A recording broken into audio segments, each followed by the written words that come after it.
Hey, I got an idea. How about we do a virtual caucus in Iowa this time around? You know, people don't have to show up. They can just call in on their phones. This time on Poll Hub, the famed Iowa caucuses have proposed moving into the 21st century, but the DNC is having none of it. Same for Nevada. We're going to discuss that. Then, if you think doing polls in America or Western Europe is hard, try polling countries in places like Africa, where almost no one has a landline, internet access is slow and limited, and don't forget about all the different languages spoken. Well, Pew does great international polls, and we're talking with Patrick Moynihan from Pew about how they do them. So, let's get started. Hi, everybody. Welcome to Poll Hub. I'm JD Dapper, Director of Innovation here at the Marist Poll. And I'm Barbara Carvalho, Director of the Marist Poll. And I'm Lee Meringoff, Director of the Marist College Institute for Public Opinion. As you know, I started my political reporting career in Iowa in 1988. Oops, I've dated myself. At the Iowa caucuses.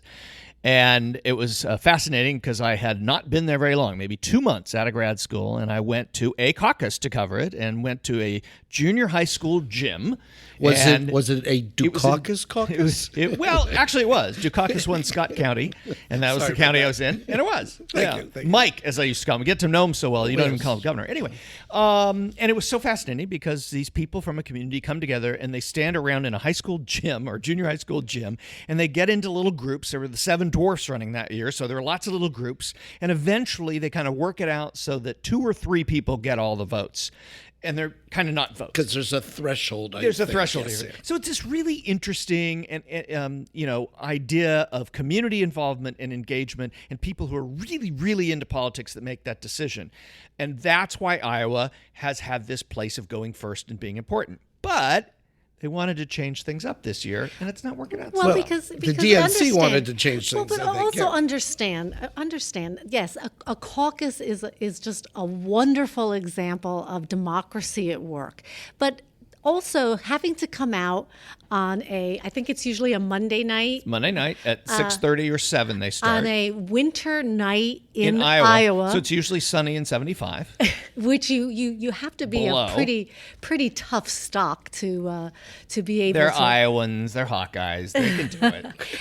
and it's also very time consuming. As you mentioned, they have to agree upon just a couple of candidates because even if you come in to support a candidate, if that candidate does not have a certain threshold in your group, you cannot vote for them, and they cannot get your vote in the caucus. So it's an arduous process. It requires a lot of commitment.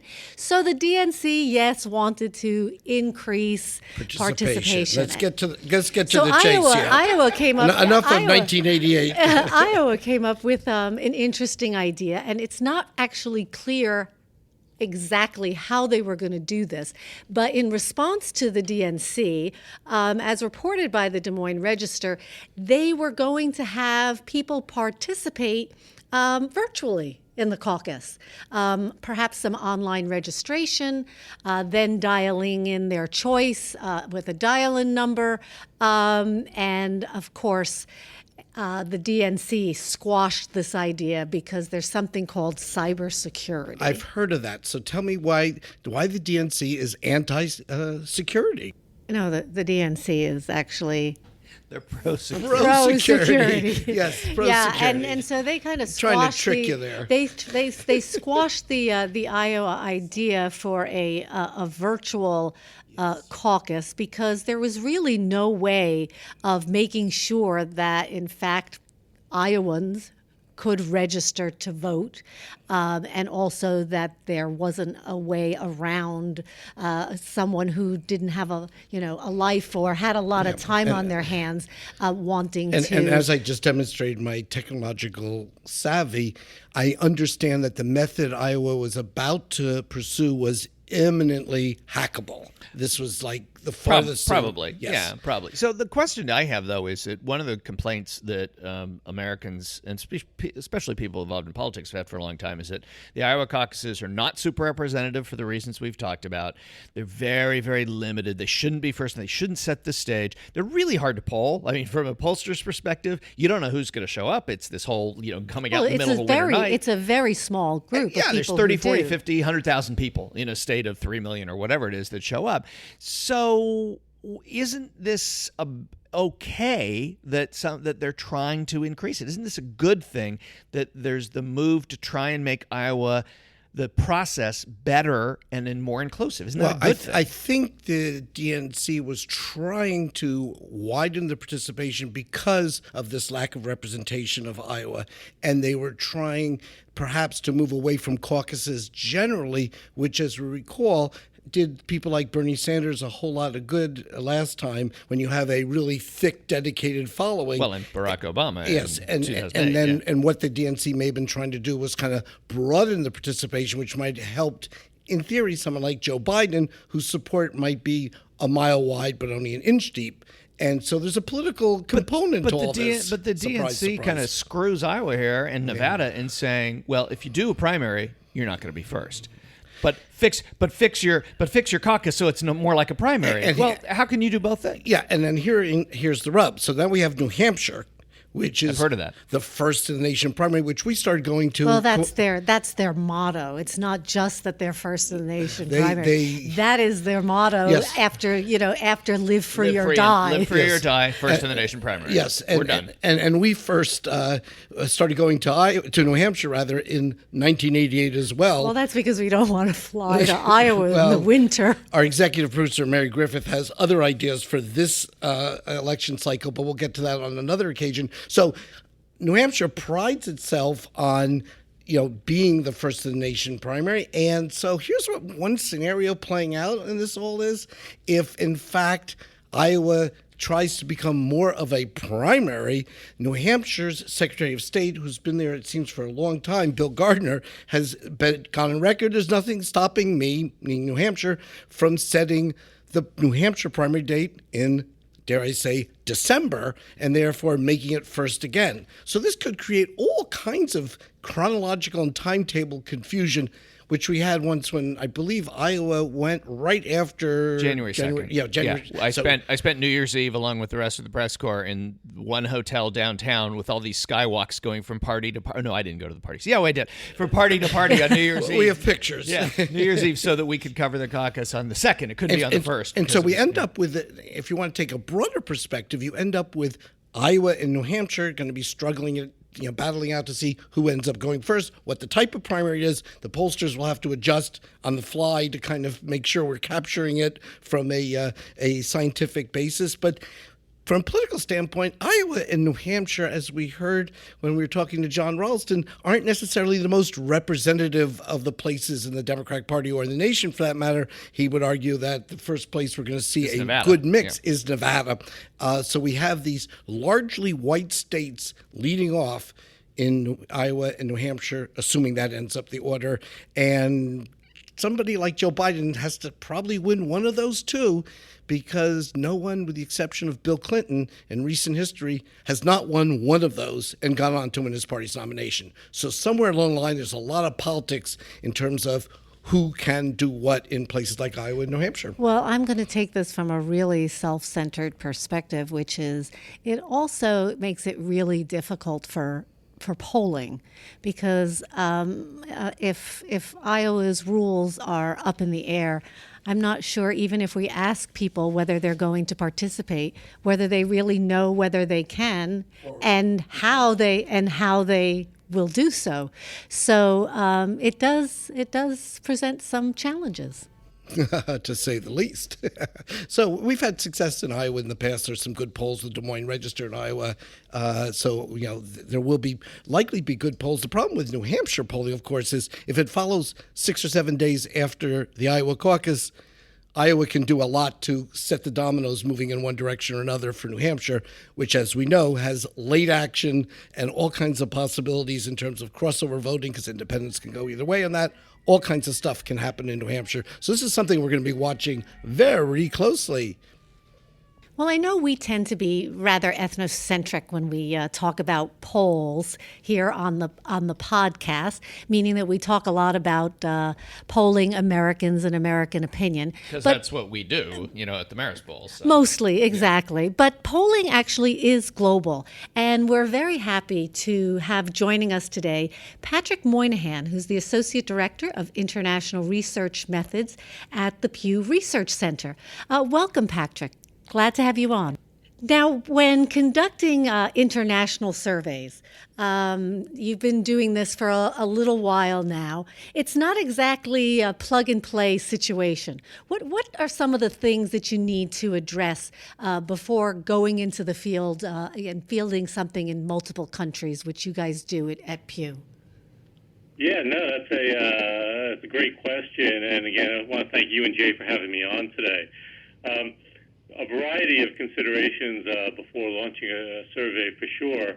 And it can be a real challenge. And as you note, what works in the U.S. may not work in another country. But I would say that on the whole, many of the considerations are similar, at least at the broad level of getting a representative sample, constructing an interesting and engaging questionnaire, training interviewers for the range of issues they might face in the field, especially when they're doing face-to-face interviewing, monitoring field work, weighting data, and all of the things that you're aware of and many of your audience members. But as an international or cross-national survey, there are plenty of special considerations that we try and keep in mind when we're doing our international work at Pew Research, knowing that what's been successful in one location might not work in another. I think a big part of it for us is finding the right local partners with the experience and expertise that we need, because the variation between partners, is or can be great between countries. So such as, what are some of the issues that you're dealing with?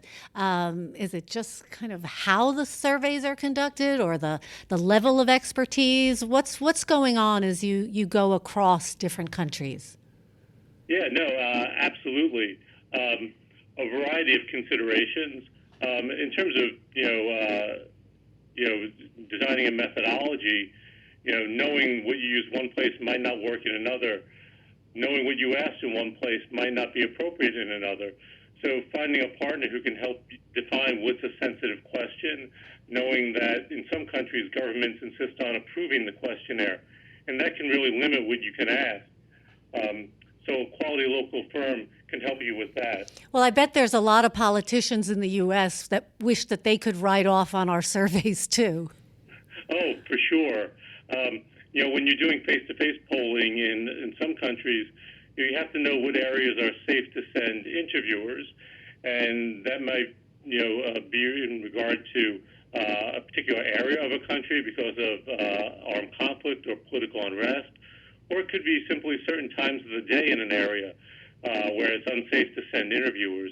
So having local knowledge is really a key factor in determining what's appropriate to do.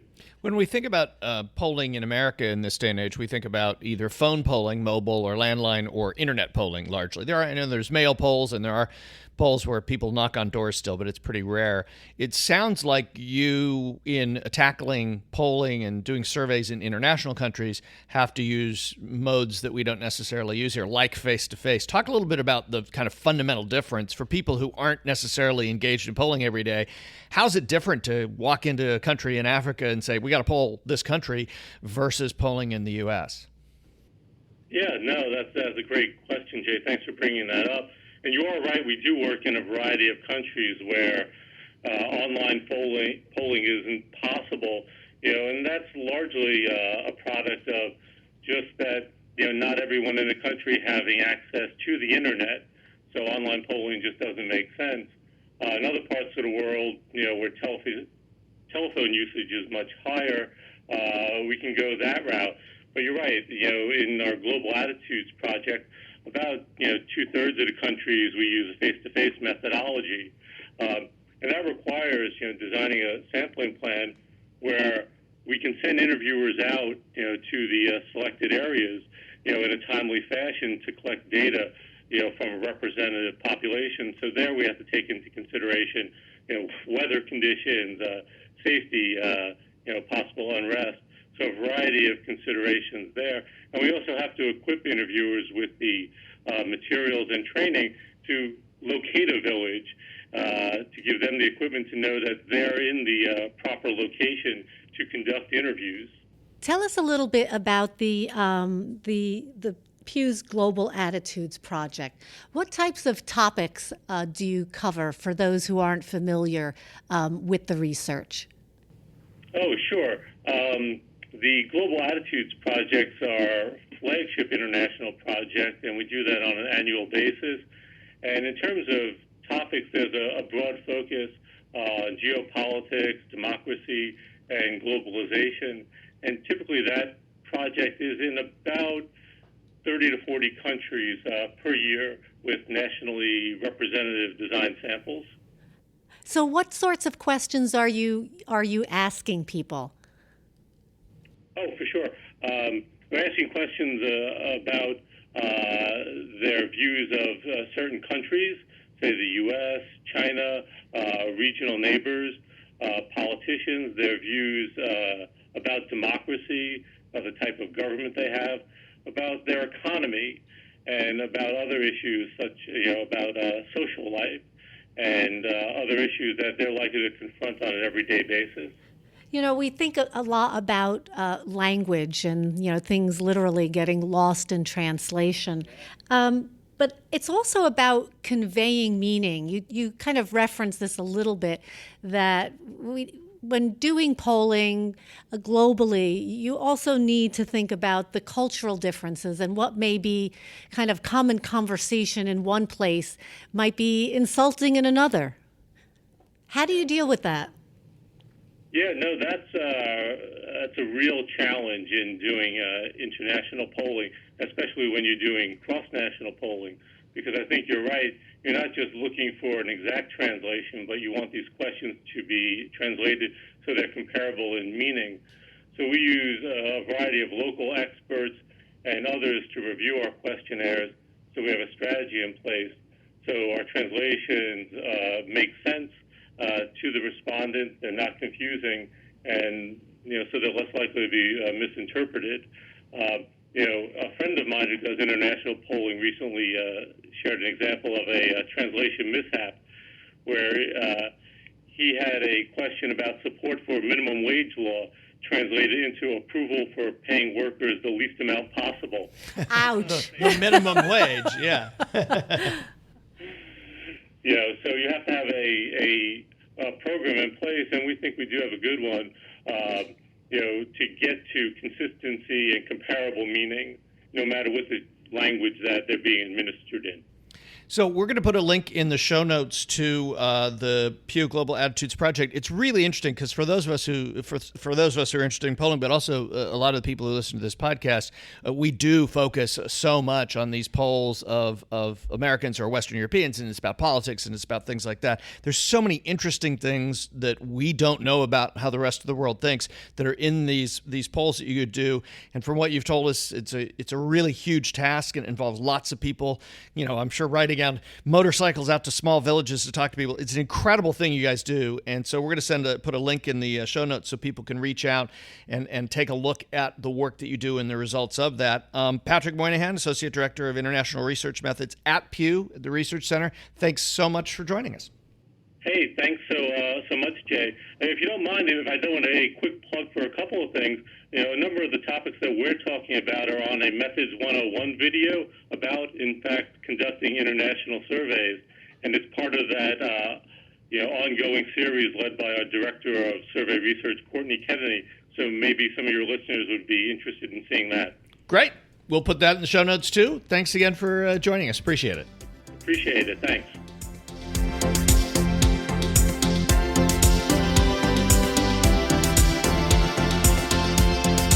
That will do it for this edition of Poll Hub.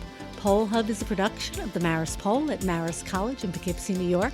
Thank you very much, Mary Griffith, our executive producer, and Casey Schaff, our editor. And also want to thank Ann, who we had dinner with in Cape May, New Jersey not too long ago, who listens to our podcast and commented on it. Hi, Ann. Nice having dinner with you. We'd also like to thank the Roper Center, archives at Cornell University, who provide us with the ability to look back in time at survey questions and results over the decades. I can't tell you how many heads around here are saying, what just happened with Lee? I don't know, nothing. Jay? Well, and if you'd like to get your name mentioned on the podcast, like and Ann have just dinner did, and have dinner with Lee. and apparently have dinner with Lee, reach out to us on social media at Marispol on Twitter, Marispol on Facebook. Don't forget to subscribe. And also, if you're listening to this and you've been a long-time listener, we would love to have you give us a rating. So you can do that on any of the podcast apps you have. Just write up a little note and tell us what you think about the podcast and leave a rating. That way other people may discover us when they're searching for podcasts about polls, for those people who do that. We'll see you next time.